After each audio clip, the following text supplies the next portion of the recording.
Student, math के online class में आज आपका स्वागत है। आज कक्षा 9 की मैथ की क्लास रहेगी।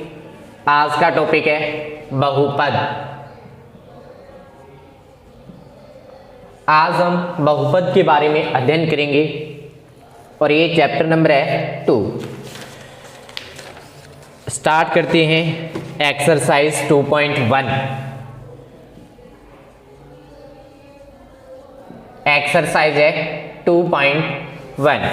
क्वेश्चन नंबर फर्स्ट, निम्नलिखित व्यंजकों में कौन कौन से एक चर में बहुपद है और कौन कौन नहीं है, कारण के साथ अपने उत्तर दीजिए। फर्स्ट क्वेश्चन के अंदर ये चेक करना है कि कौन कौन से हैं जो तो एक चर बहुपद है और कौन कौन से नहीं है। अगर है तो क्यों है, अगर नहीं है तो क्यों नहीं है, उनका कारण यानी जस्टिफाई भी उनको करना है। तो फर्स्ट क्वेश्चन दिया हुआ है, क्वेश्चन नंबर फर्स्ट ऑप्शन है इसके अंदर 4x की स्क्वायर माइनस 3x प्लस में 7। एक ही बहुपद दिया हुआ है। अब देखो इसके अंदर सिर्फ और सिर्फ एक चर आ रहा है, x है, और इसमें भी क्या है x, सिर्फ और सिर्फ एक चर है, तो यानी एक चर बहुपद है। दूसरी बात, इसके अंदर जो चर की पावर है वो क्या है, एक पूर्ण संख्या है। इसके ऊपर देखो चर की पावर कितनी है 2, और इस चर के पावर में कितनी है 1। जो पावर 1 और 2 है चर के ऊपर, ये जो पावर है ये पूर्ण संख्याएं हैं। और दूसरी बात कि इनके अंदर सिर्फ और सिर्फ कितना चर है, एक चर। तो ये एक चर बहुपद, ये एक चर बहुपद है। और चर है इसके अंदर, वो चर है इसके अंदर x। उसके बाद है सेकंड के अंदर दिया हुआ है y स्क्वायर प्लस में √2।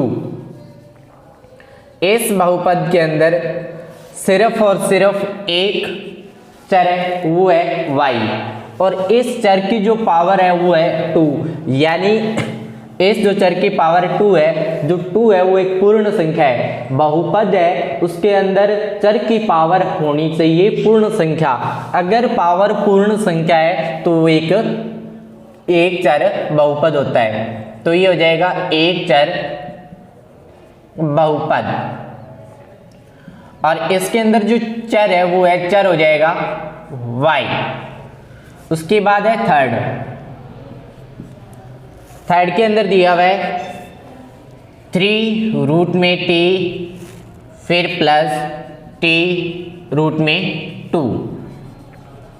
अब देखो इसके अंदर कि यहाँ हो जाएगा 3, और जो t के अंदर सॉरी रूट में जो t है इसकी पावर हो जाएगी 1/2 प्लस में t की पावर 1 इंटू √2।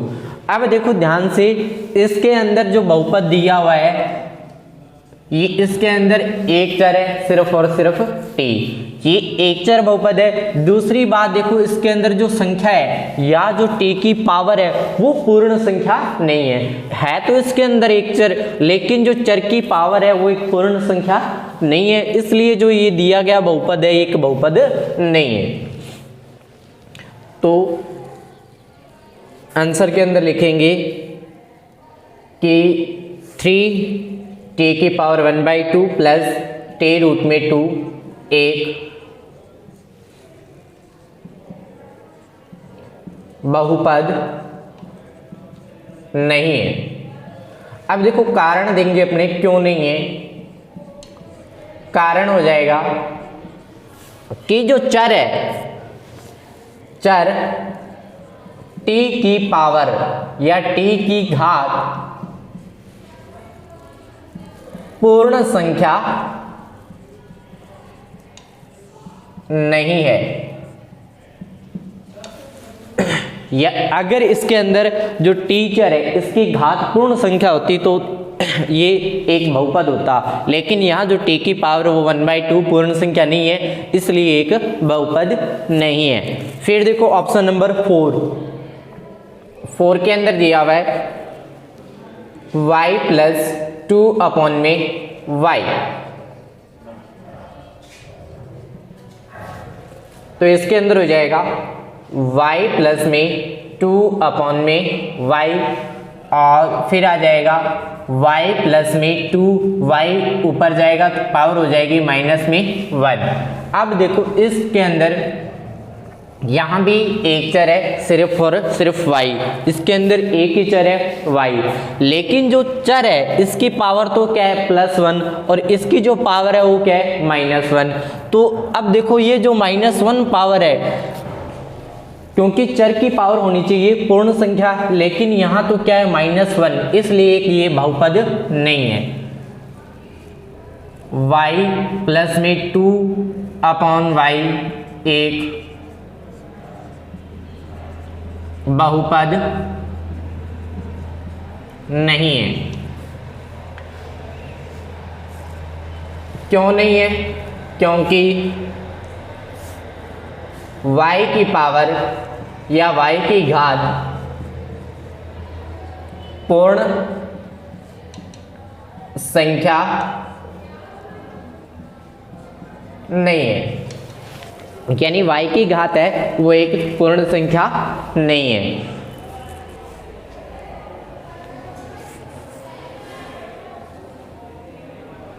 दोबारा देखो इसके अंदर फर्स्ट क्वेश्चन दिया आपको कि एक चर बहुपद बताने अपने को।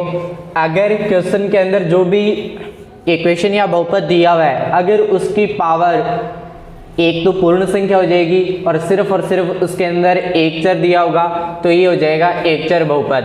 अब फर्स्ट के अंदर देखो 4x की स्क्वायर माइनस 3x प्लस में 7, इसके अंदर सिर्फ और सिर्फ यहाँ एक चर आ रहा है x, यहाँ भी क्या आ रहा है एक चर, तो इसमें हो जाएगा एक चर बहुपद। और वो चर कौन सा है? सिर्फ और सिर्फ इसके अंदर x आ रहा है तो एक ही चर है, ये हो जाएगा एक चर बहुपद। फिर सेकंड में दिया है y² प्लस में √2, तो इसके अंदर सिर्फ और सिर्फ कितना है? एक चर है, तो ये हो जाएगा एक चर बहुपद। और वो चर कौन सा है इसके अंदर? वो हो जाएगा y। फिर थर्ड के अंदर दिया हुआ है 3√t प्लस t√2, तो इसके अंदर जो रूट के अंदर संख्या लिखी होती है उसकी पावर होती है 1/2, तो यहाँ जाएगा 3 × 2 की पावर 1/2 प्लस t√2। तो यहाँ देखो सिर्फ और सिर्फ इसके अंदर चर कितना है? एक चर है, लेकिन यहाँ जो पावर है वो क्या है? पूर्ण संख्या नहीं है। तो t की घात है वो पूर्ण संख्या नहीं है, इसलिए जो 3t की पावर 1/2 प्लस t × √2 एक बहुपद नहीं है। फिर है 4 नंबर y प्लस 2 अपॉन में y, और ये जब y ऊपर जाएगा तो इसकी पावर हो जाएगी -1। अब देखो इसके अंदर सिर्फ और सिर्फ एक चर है y, लेकिन जो इसकी पावर है, ये जो पावर है ये नेगेटिव यानी कि ऋणात्मक है, लेकिन जो इसकी पावर है वो होनी चाहिए धनात्मक या पूर्ण संख्या, इसलिए जो y प्लस 2 अपॉन y एक बहुपद नहीं है। इसके अंदर आपको जो फर्स्ट क्वेश्चन है इसके अंदर 5 ऑप्शन है, जिसमें मैंने आपको 4 करवा दिए कंप्लीट, और 5वां है वो आपको PDF के अंदर मिल जाएगा।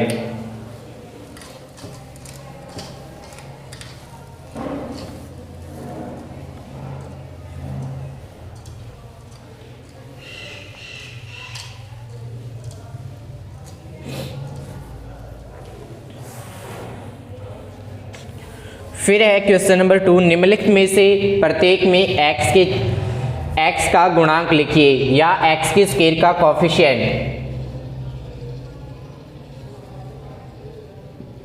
क्वेश्चन नंबर 2, प्रत्येक में x की स्क्वायर का गुणांक या कोएफिशिएंट लिखिए।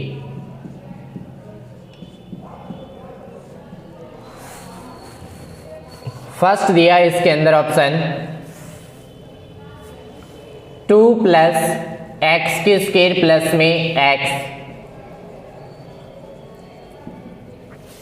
अब देखो इसके अंदर अपने को क्वेश्चन के अंदर बताना है x का कोएफिशिएंट या x की स्क्वायर का गुणांक, x की स्क्वायर का गुणांक या x की स्क्वायर का कोएफिशिएंट, यानी x की स्क्वायर के साथ किसका मल्टीप्लाई हो रहा है। तो अब देखो जो ये बहुपद दिया हुआ है अपने इसको लिख सकते हैं 2 + 1 × x की स्क्वायर प्लस में x, अब देखो एक्स की स्क्वायर का मल्टीप्लाई किसके साथ हो रहा है, 1 के साथ, यानी एक्स की स्क्वायर का जो कोफिशिएंट या गुणांक है वो कितना है, 1। तो लिखेंगे यहां एक्स की स्क्वायर का गुणांक या कोफिशिएंट हो जाएगा 1। उसके बाद है सेकंड के अंदर दिया हुआ है 2 माइनस एक्स की स्क्वायर प्लस में एक्स की क्यूब, बहुपद दिया हुआ है और इसके अंदर ज्ञात करना है कि एक्स की स्क्वायर का गुणांक। तो अपने जो बहुपद दिया है इसको लिख सकते हैं 2 प्लस में -1 इंटू एक्स की स्क्वायर प्लस में एक्स की क्यूब। अब देखो यहाँ एक्स की स्क्वायर के साथ मल्टीप्लाई हो रहा है -1 का, तो एक्स की स्क्वायर का गुणांक हो जाएगा -1। और उसके बाद है थर्ड नंबर में दिया हुआ है π/2 एक्स की स्क्वायर प्लस में एक्स। अब देखो जो एक्स की स्क्वायर है इसके साथ π/2 का मल्टीप्लाई हो रहा है, तो यहाँ आ जाएगा एक्स की स्क्वायर का गुणांक या एक्स की स्क्वायर का कोफिशिएंट π/2। फिर है ऑप्शन नंबर 4। ऑप्शन नंबर 4 के अंदर दिया हुआ है √2x और -1। इसके अंदर x की स्क्वायर का गुणांक बताना है, तो इसको लिख सकते हैं 0.x² प्लस में √2.x माइनस में 1। तो यहाँ देखो x की स्क्वायर का गुणा या गुणांक है वो है 0, तो यहाँ लिखेंगे x की स्क्वायर का गुणांक इक्वल हो जाएगा 0, यानी जो x की स्क्वायर का कोफिशिएंट है वो कितना है, 0। दोबारा देखो क्वेश्चन नंबर 2 के अंदर प्रत्येक में x की स्क्वायर का गुणांक या x की स्क्वायर का कोफिशिएंट लिखिए या x की स्क्वायर का कोफिशिएंट ज्ञात कीजिए। तो question option number first 2 plus x की स्क्वायर प्लस में x। यहाँ देखो x की स्क्वायर है, x की स्क्वायर को जो दिया गया बहुपद है उसको अपने इस रूप में लिख सकते हैं। तो यहाँ देखेंगे तो x की स्क्वायर के साथ मल्टीप्लाई है वो 1 का हो रहा है, तो जो x का कोफिशिएंट या x का गुणांक आ जाएगा वो आ जाएगा 1। उसके बाद सेकंड 2 माइनस x² प्लस में x³। तो यहाँ जो दिया गया बहुपद है अपने इस फॉर्म में लिख सकते हैं। तो यहाँ देखेंगे x की स्क्वायर का जो गुणांक है वो कितना है, -1, या x की स्क्वायर का कोफिशिएंट है वो कितना है, -1। फिर है थर्ड में दिया π/2 x की स्क्वायर प्लस में x। अब ध्यान से देखो कि x की स्क्वायर के साथ मल्टीप्लाई हो रहा है π/2 का, तो x की स्क्वायर का कोफिशिएंट या x की स्क्वायर का जो गुणांक है वो आ जाएगा π/2। फिर है फोर्थ नंबर, इसके अंदर दिया √2x - 1। तो इसको अपने लिख सकते हैं 0.x की स्क्वायर प्लस में √2.x माइनस में 1, यानी जो x की स्क्वायर का कोफिशिएंट है वो हो जाएगा इसके अंदर 0 या 0। ये आपका हो जाएगा क्वेश्चन नंबर 2 कंप्लीट। उसके बाद क्वेश्चन करेंगे अपने थर्ड।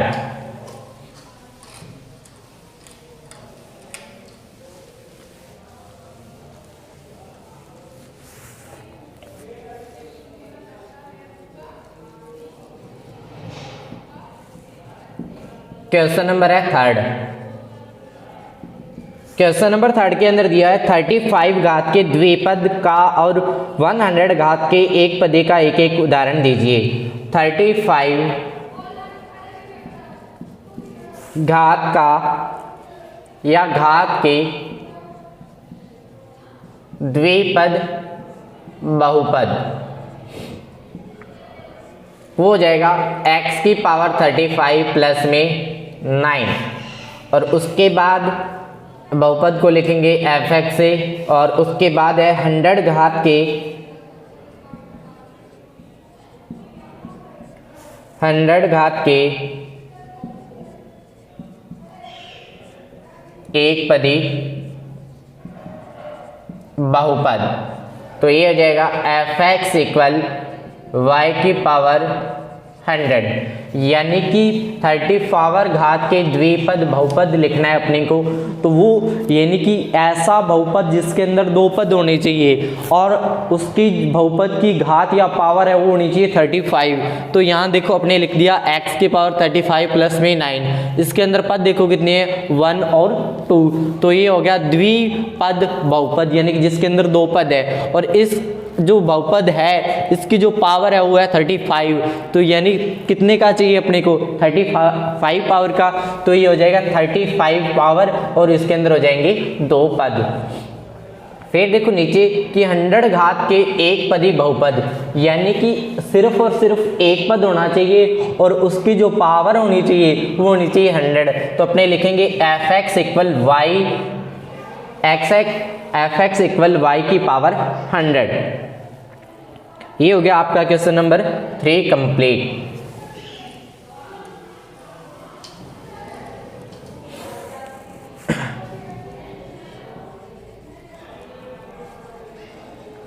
फिर है क्वेश्चन नंबर 4। क्वेश्चन नंबर 4 है, क्वेश्चन नंबर 4 के अंदर दिया है निम्नलिखित बहुपदों में से प्रत्येक बहुपद की घात लिखिए।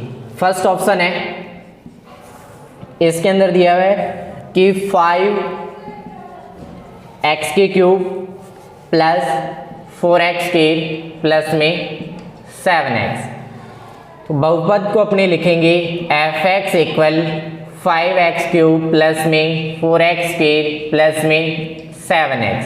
अब देखो जो इसके अंदर चर दिए हुए हैं, चर की मैक्सिमम पावर इस बहुपद की क्या हो जाएगी, घात या हो जाएगी पावर, तो इसके अंदर पावर हो जाएगी 3, क्योंकि यहाँ देखो x की पावर कितनी है 1 और यहाँ कितनी है 2 और यहाँ कितनी है 3, यानी कि कोई भी चर हो अगर चर के अंदर मैक्सिमम पावर होगी वही इस बहुपद की क्या हो जाएगी, पावर या घात, तो इसके अंदर मैक्सिमम पावर 3 है तो इस बहुपद की पावर कितनी हो जाएगी 3। फिर है सेकंड नंबर, सेकंड के अंदर दिया हुआ है 4 माइनस में वाई स्केयर, 4 माइनस में वाई स्केयर है, तो इसके अंदर लिखेंगे अपने fx इक्वल 4 माइनस में वाई स्केयर, तो इसके अंदर जो घात हो जाएगी, घात इसके अंदर कितनी है x की पावर 2, जो चर की अधिकतम पावर होगी सिर्फ और सिर्फ इसके अंदर एक ही चर है जिसकी पावर कितनी है 2, तो इस बहुपद की घात कितनी हो जाएगी 2। फिर दिया है इसके अंदर ऑप्शन नंबर थर्ड के अंदर दिया हुआ है 5t माइनस में 7, तो इस बहुपद को लिखेंगे fx इक्वल 5t माइनस में 7। अब देखो यहाँ चर क्या है, एक चर है और इस एक चर की पावर कितनी है 1, तो इसके अंदर जो घात हो जाएगी वो हो जाएगी 1, लिखेंगे पावर वो हो जाएगी 1। उसके बाद में है 4 नंबर के अंदर दिया हुआ है 3। अब देखो जो ये fx इक्वल 3 दिया हुआ है यानी एक बहुपद दिया हुआ है, इसके अंदर कोई भी चर नहीं है, यह चर है वो एक कांस्टेंट चर या वेरिएबल है। इसके अंदर देखो कि वह बहुपद जिसके सभी जो चर है उनका गुण या चरों का जो गुणांक या कोफिशिएंट है वो अगर 0 हो तो वह चर कहलाता है अचर बहुपद, यानी कि अचर बहुपद वह बहुपद जिसके सभी चरों के गुणांकों का मान अगर 0 हो तो वह बहुपद कहलाता है अचर बहुपद, और अचर बहुपद की घात होती है 0, लिखेंगे 0 या लिख देंगे 0। ये हो गया आपका 5 number question complete.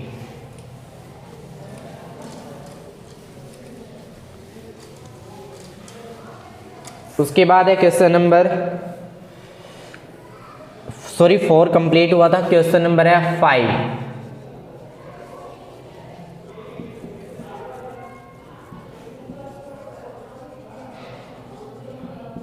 Question number 5 का फर्स्ट नंबर दिया हुआ है x की स्क्वायर प्लस में 2, इसके अंदर बताना है कि ये एक घात या द्विघाती बहुपद है, तो एफ एक्स इक्वल एक्स की स्क्वायर प्लस में एक्स। तो इसके अंदर देखो जो मैक्सिमम पावर है वो कितनी है 2, तो ये हो जाएगा द्विघात बहुपद, यानी कि जिसकी घात कितनी हो 2। उसके बाद है सेकंड के अंदर हो जाएगा x माइनस एक्स के क्यूब। और अब देखो इसके अंदर जो मैक्सिमम पावर है वो दे रखी है 3, तो x माइनस में एक्स के क्यूब, ये हो जाएगा 3 घात बहुपद। फिर देखो इसके अंदर ऑप्शन नंबर है दिया हुआ है 4 के अंदर दिया है 1 प्लस में x, तो ये हो जाएगा एफ एक्स इक्वल 1 प्लस में x, और ये हो जाएगा एक घात बहुपद। एक घात बहुपद को कहते हैं अपने रैखिक बहुपद। दोबारा देखो इसके अंदर अगर घात 1 होगी तो वो जाएगा रैखिक बहुपद, अगर घात 2 होगी तो वो जाएगा द्विघाती बहुपद, अगर घात 3 होगी तो वो जाएगा त्रिघाती बहुपद। अब देखो इसके अंदर दिया हुआ है एफ एक्स इक्वल एक्स फिर प्लस में एक्स, यानी कि जो x की चर की पावर है वो कितनी है 2, तो ये हो जाएगा द्विघाती बहुपद। यहाँ x की यानी कि चर की पावर कितनी है 3, तो ये हो जाएगा त्रिघाती बहुपद। उसके बाद ये हो जाएगा 1 प्लस एक्स, तो ये हो जाएगा 1 प्लस एक्स हो जाएगा रैखिक बहुपद, क्योंकि इसकी पावर कितनी है 1। आज की क्लास को अपने यहीं समाप्त करते हैं। और इसके अंदर देखो आज की क्लास के अंदर अपने 2.1 के कंप्लीट क्वेश्चन किए हैं, और इसके जो बचे हुए क्वेश्चन होंगे बीच में से उसको आपको PDF मिल जाएगी। और आज की क्लास को अपने यहीं समाप्त करते हैं, और नेक्स्ट क्लास के अंदर अपने 2.2 के जो क्वेश्चन है उनका अध्ययन करेंगे। थैंक यू, धन्यवाद।